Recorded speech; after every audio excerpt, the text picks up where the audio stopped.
episode 166, Pembantaian.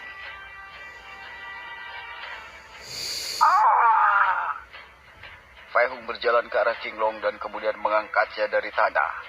Memegang lehernya sementara dia membuat King Long menatap matanya. Wajah King Long dengan jelas menunjukkan rasa sakit yang dideritanya. Kakek! Ayah! King Ruo dan King Zhen tidak bisa tidak khawatir saat mereka melihat King Long kehilangan lengannya secara misterius.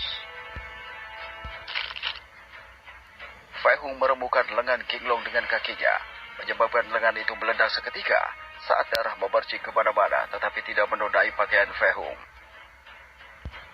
Siapa yang memberimu kepercayaan diri untuk ingin mengambil dan memukuli wanitaku? Suara marah Fei Hung yang dalam terdengar jelas, karena semua orang memperhatikan dia dan King Long dan tidak bersuara. King Long terus berteriak kesakitan, sementara dengan lengannya yang tersisa, dia mencoba dengan lemah untuk melepaskan tangan Fei Hung dari lehernya sendiri. Erangannya yang menyakitkan berkurang dengan lemah karena dia tidak bisa bernafas dengan benar. Tetapi aku yang paling bodoh untuk berpikir bahwa semut sepertimu akan berani ingin menyakiti dan mengambil mereka. Aku benar-benar terlalu lunak dan selama ini dalam hal-hal yang kalian lakukan. Fei Hung terus berbicara buram dengan suara rendah sambil mengencangkan leher King Long. Ketidakpedulian dan ketidaktertarikannya untuk terlibat dalam apa yang disebut urusan duniawi membuat semua ini terjadi. Meskipun dia dapat mencegah hal ini terjadi dengan menunjukkan kekuatannya sejak awal dan dengan demikian tidak membiarkan siapapun memiliki gagasan tentang wanitanya, dia lebih suka bersembunyi dan hidup seolah-olah dia adalah seorang petapa atau orang biasa sampai dia menemukan cara untuk kembali ke dunia atas tanpa harus terlibat dalam masalah dunia yang kecil ini. Dunia ini bukan lagi dunia atas atau alam para dewa. Tidak ada yang tahu tentang dia di sini.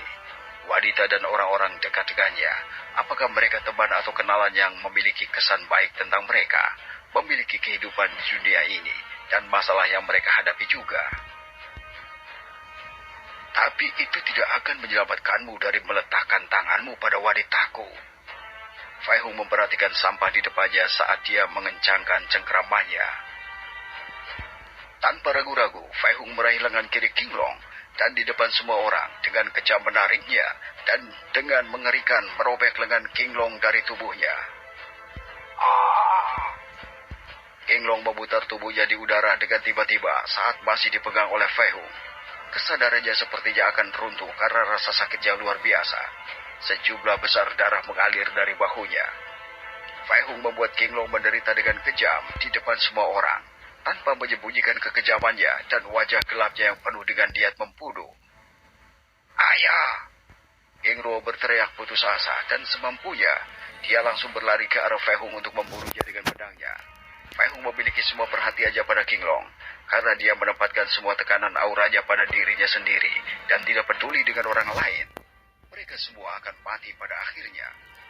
King Ruo datang mendekati Fei Hung dengan cepat, dan kemudian mengayunkan pedangnya ke arah kepala Fei Hung. Pedang King Ruo mendarat di lengan Fei Hung, tetapi secara mengejutkan, itu tidak memotong atau menembus tangannya. Bahkan setetes darah pun tidak keluar. Fei Hung berbalik untuk melihat ke arah King Ruo, bahkan tanpa melonggarkan cengkeramannya di leher King Long. Fei Hung mematahkan pedang King Ruo. Pada saat ini, King Ruo sudah merasa takut ketika dia melihat mata Fei Hung yang mengerikan, merasa seolah-olah kematian sedang menatap langsung ke arahnya.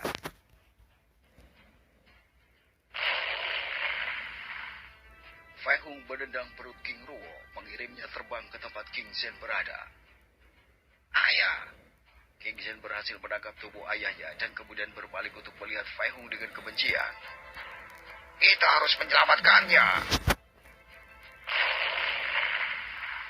King Ruo belum menyelesaikan kata-katanya ketika ledakan terjadi di depan matanya.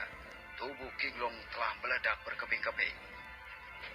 Saat Fei Hung ingat adegan di mana King Long memukul Huan Yin dan Ling Shi, kemarahannya tumbuh lagi dan melampaui batasnya. Jadi dia meledakkan tubuh King Long menjadi ribuan keping, membuat ledakan besar, sementara darah menyebar dan bahkan potongan-potongan kecil daging dan tulang terbang ke udara. Siapapun yang berani menyentuh wanita dan keluarganya akan membuat mereka menderita dan membunuh mereka dengan tangannya sendiri. Saat ini, semua orang menyaksikan dengan ketakutan yang luar biasa saat mereka menyaksikan apa yang dilakukan Fei Hung. Bahkan Wang Shu, Xin Wei, Zhang Chao, Lin Dong, dan para kedua leluhur klan mereka merasa kedinginan ketika rasa takut menyelimuti mereka sepenuhnya. Fei Hung ini seperti dewa iblis di mata mereka. Fei Hung tidak lagi peduli dengan sisa-sisa tubuh King Long dan berbalik untuk melihat ke arah Luo Xian. Khususnya menatap ke arah Luo Zheng yang berada di sisi ayahnya Luo Xian. Fei Hung telah menyadari kedatangan Luo Zheng dan kemudian mengamati bahwa Luo Zheng ini memiliki pedang Huanyin. Dia menghubungkan titik-titik dan dapat memahami apa yang terjadi ketika kediaman keluarga Xin diserang. Di sisi lain, Luo Zheng telah tiba ketika Fei Hung sedang menyembuhkan Ling Xi dan Huanyin tadi. Namun, ketika Luo Zheng mengamati interaksi cinta Fei Hung dengan Lin Meng, dia merasa darahnya mendidih sepenuhnya. Jadi dia ingin pergi dan membunuh Fei Hung, tetapi ayahnya mencegahnya bergerak. Sekarang, Luo Zheng merasakan kesedihan dan krisis di dalam dirinya saat dia melihat Fei Hung menatapnya dengan muram. Namun, mengetahui bahwa ada ratusan seniman bela diri di sisinya, ketakutannya berkurang dan dia tersenyum gembira ketika dia membayangkan kematian Fei Hung karena tidak bisa menghabisi begitu banyak seniman bela diri mereka. Serang semua! Luo Xian berteriak keras, mengejutkan kelompok kecil di belakang Fei Hung. Seniman bela diri yang tak terhitung jumlahnya, dari semua tingkat bahkan hingga tingkat raja dan beberapa tingkat kaisar, mulai berlari langsung menuju Fei Hung. Luo Xian memiliki rencana kedua, yaitu jika binatang iblis dikalahkan, semua seniman bela diri akan berkumpul untuk melenyapkan Fei Hung. Dia tidak percaya bahwa ada orang yang bisa menahan gelombang seniman bela diri yang tak ada habisnya, terutama ketika masing-masing memiliki pedang dan senjata mereka sendiri.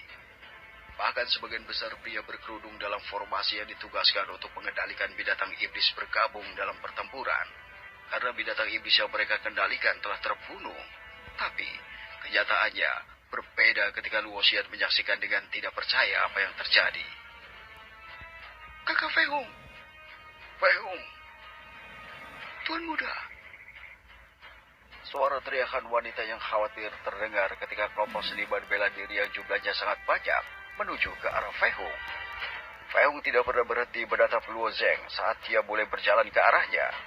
5 seniman bela diri datang dengan cepat ke arah Fei Hung, mengayunkan pedang dan tombak mereka mencoba membunuhnya.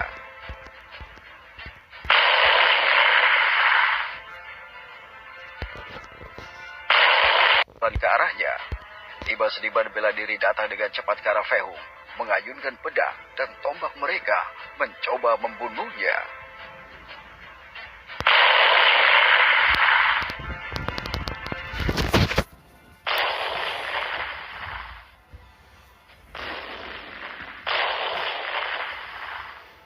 Begitu 5 seniman bela diri itu mendekati Fei Hung, tubuh mereka langsung meledak.